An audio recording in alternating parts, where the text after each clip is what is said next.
So Now, did do you consider ghostwriting? Do you consider ghostwriting if you're sitting in the studio with said person, and then you're like, so you have a ghostwriter in the studio with you?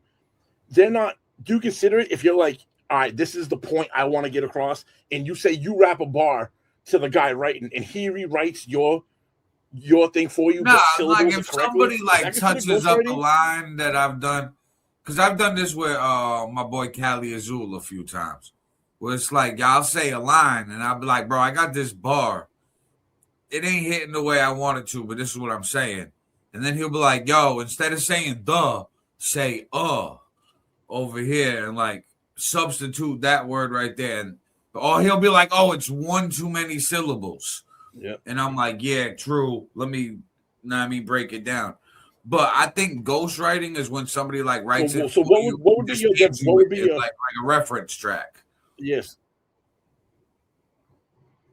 Like, So all right, the what is that the Carters, line? when So is that the Jay-Z line and for you for Beyonce ghostwriting? had a Would be like song called if you Go didn't, Ape Shit if off you the had no. Carters album. And that was wrote by the Migos, where some parts of the song, they kept the Migos ad-libs from the actual reference record.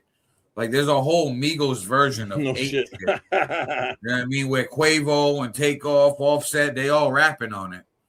But the real released version is Beyonce and Jay-Z, and Beyonce's kind of like rap singing, kind of like a Migos flow, and then Jay-Z kind of like reworded the verse a little bit, but took some lines, personalized it himself, and released it.